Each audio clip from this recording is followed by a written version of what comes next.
엔진 쪽에 가보면 또 엔진 쪽의 설정값이 또 있죠. 엔진은 얘 같은 경우는 MRD1이라고 합니다.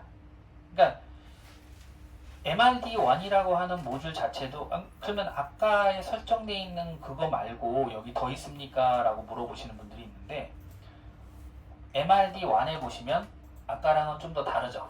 더 많은 값이 있습니다. 그 중에 하나가 뭐냐면 여기서 얘 같은 경우는 좀 단일 엔진이에요. 단일 엔진이 아니 여기 보면은 써있죠. 모터의 형식이 LA20 타입이 있고 29 타입이 두 가지 타입이 있습니다. 얘는 두 가지밖에 지원이 안 돼요. 제 차 같은 경우 열어보면은 E300, E200, E250 여러 가지가 있어요. 파워를 줄일 수도 있고 늘릴 수도 있습니다. 근데 얘 같은 경우는 엔진이 바뀌죠. OM654 20이냐 아니면 OM656 29 3000cc냐 이게 뭘 뜻하는 거냐면 저 차의 ECU를 3000cc 엔진에 꼽을 수 있다는 얘기입니다. 모듈이 호환된다는 뜻이에요. 설정값이 있다는 얘기는 설정값이 없다는 얘기는 꼽을 수가 없다는 얘기겠죠. 즉 이런 식으로 어떻게 되어 있냐면은 ECU 자체가 엔진별로 하나에 특화되어 있는 게 아니라 호환이 되게끔 되어 있습니다. 그래서 MRD1과 MRD2, MRD3에 따라서 뭐 적용될 수 있는 엔진이 다 어떻게 됩니까? 라고 하는데 아직까지 저도 거기까지는 조사는 안 했어요. 어찌됐든 얘 같은 경우는 2000cc 기준으로 해서 되어 있는 것이고 뭐 더 늘려서도 가능한 거죠. 여기 있는 독일어들을 저처럼 열심히 캡처를 해서 여기 보시면 240km로 돼 있죠? 240km로 돼 있지만 이 값은 솔직히 무시됩니다. 왜 무시가 되느냐면 얘는 CPCNG라고 하는 애가 존재하는 애이기 때문에 CPCNG 자체가 제어권을 갖고 있어요. 그래서 PTCU가 제어권을 갖고 있기 때문에 여기 있는 설정값들 중에 일부는 무시됩니다. 그놈이 더 우선적이에요. 대부분의 생각은 엔진 컴퓨터가 그 제어권을 가지고 있는 게 훨씬 더 정확한 거 아니냐라고 얘기를 하시는데 PTCU가 제어권을 가지고 있습니다. 그래서 웃긴 게 뭐냐면 스탑앤고 설정을 PTCU에서 해버리면은 엔진에서 그 스탑앤고 자체를 그 항상 디폴트 온을 해도 디폴트 온이 안 됩니다. 왜 그러냐면은 제어권을 넘겼기 때문에. 원래는 엔진이 갖고 있는 권한이죠. 그 다음에 프론트셈이 갖고 있는 권한인데 그거를 PTCU에다가 위임을 한 거예요. CPCNG라고 하는 모듈에다가. 그러니까 지금 뭐냐면 그러면 만약에 PTCU가 고장이 나면 어떻게 될까요? 그때는 그 다음 권한을 가지고 있는 사람이 처리하는 거예요. 어찌 보면 군대 시스템하고 똑같아요. 부대가 사단장이 가다가 사단장이 죽으면 그 다음에 연대장들이 하죠.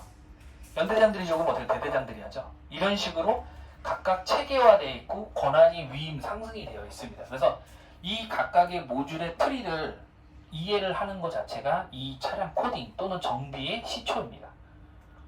코딩 값이 잘못 들어가 있다라고 판단하느냐, 어디에 들어가 있는 게 뭐가 있느냐 판단하기에 앞서서 얘가 어느 기능이 어디에 위임이 되어 있고 어느 부분이 어떻게 연관이 되어 있다는 것을 아셔야 돼요. 그걸 알지 못하는 상황에서 단순하게 여기 값이 잘못돼 있어. 여기만 그러면 PTCU가 있는지 모르는 사람은 어떻게 하겠습니까? 엔진만 죽어라고 코딩하죠. 그래놓고 안 된대요. 왜? 왜 안 될까요? 걔는 권한이 없어요. 한마디로 뭐냐면은 상급자가 권한을 갖고 있는 일을 가지고 권한도 없는 놈한테 가가지고 계속 얘기를 하는 거죠. 권한 없는 놈이 얘기하는데 뭐합니까? 실제 권한을 갖고 있는 사람이 결제권자는 결제를 안 해줘버려요.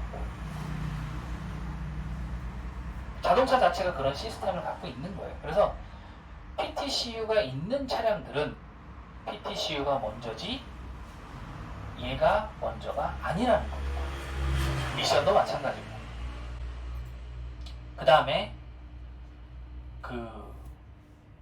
이제 ECU를 데이터를 백업을 했다가 새로운 데이터에 집어넣을 때 여기서 중요한 건 뭐냐면 자동차 주행에 관련되어 있는 정보들은 하면 안 돼요. 되지도 않아요. 왜냐하면 킷박스 정보라든지 그런 것들이 연동을 해야 되기 때문에 제대로 안 됩니다. 그런데 그것을 제외한 다른 애들은 넣고 뺄 수가 있어요. 물론 읽어낼 때는 그냥 읽어내져요.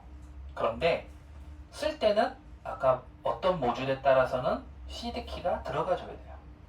시드키가 들어가야지만 얘가 풀리면서 값이 들어가는 겁니다. 바로 여기 익스체인지를 할 때, 리드를 할 때는, 그러면 여기서 전체적으로 한꺼번에 백업을 할 때는 의미가 없다라는 얘기예요. 왜냐면 우리는 만약에 ALC 213이라든지 뭐 이런 것들만 써야 되는데, 그러면 어떻게 해야 됩니까? 아까 프로젝트를 만들 때 한꺼번에 다 넣었었죠?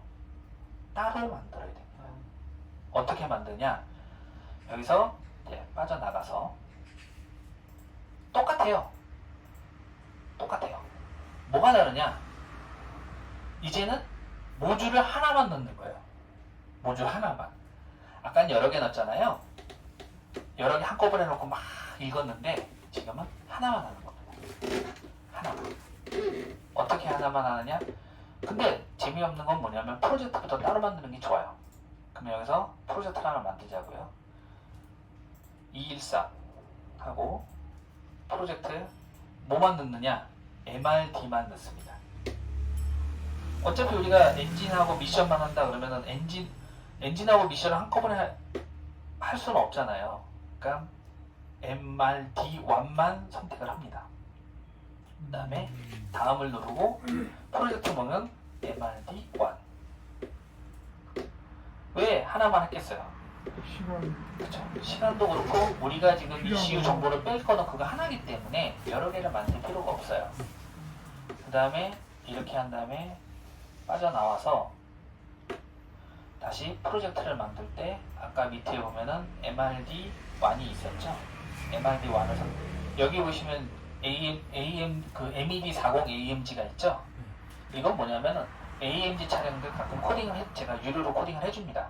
그때 그 코딩을 해주기 위해서 따로 만들어놨어요. 옛날에는 따로 안 만들었는데 하도 이제 MED AMG 차량 CLS라는 그런 차량들이 하도 많아서 따로 만들어놨어요. 그래서 이제 똑같아요. 다 똑같이 하는데 아까는 들어가지 않았던 메뉴가 여기서 이제 들어가는 거죠.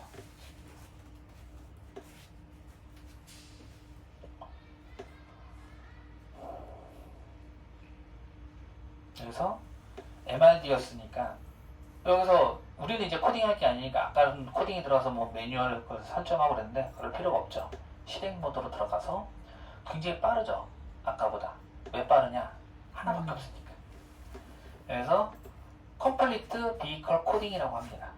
여기서 리드를 해요. 스타트를 누릅니다. 읽어요. 그 다음에 저장을 합니다. 이 차량용으로. 네, MRD1 또는 뭐 차량 모델별로 해서 뭐 내 차 뭐 이렇게 저장을 해놔요. 그리고 그 다음번에 저 차가 만약에 뻥 났을 때, 저 차량에 문제가 있을 때 어떻게 하면 됩니까? 이거 그냥 그대로 쓰면 돼요. 리드가 됐죠? 밑에 걸 누르면 라이트가 됩니다. 그런데 지금 라이트를 하면 오류가 납니다. 왜 오류가 날까요? 저건 엔진 쪽 이게 세큐리티가 높아서. 맞습니다. 스타트. 빨간색이 떴죠? 에러가 납니다. 에러가 나요. 그런데 베리피케이션은 OK가 납니다. 왜 OK가 날까요? 베리피케이션이. 저기 뻔한차가 아니니까. 같은 값이 들어갔으니까. 차는 똑같은 거예요, 똑같은. 그렇죠. 네. 같은 값이 들어갔으니까. 그러면 다시 쓸 때는 어떻게 해요? 다른 차에 쓸 때는 어떻게 됩니까? 저게. 시큐리티를 풀고 라이트를 하면 들어간다는 얘기입니다. 이거는 코딩 값이 똑같은데 즉 뭐냐면 모두 이 차와 이 차의 코딩 값의 길이가 똑같을 때만 허용이 됩니다. 코딩 값이 다를 경우에는 안 돼요. 즉 뭐냐면 이 차의 코딩 값을 읽었는데 12바이트입니다. 그런데 다른 차에 새로운 모듈을 갖고 와서 넣으려고 하는데 그 16바이트예요. 그럼 안 들어가져요. 들어가질 않아요. 그럴 경우는 어떻게 되느냐? 이 헥사 코드를 분석을 해서 하나하나 일일이 수작업으로 넣어주는 방법이 밖에는 없어요.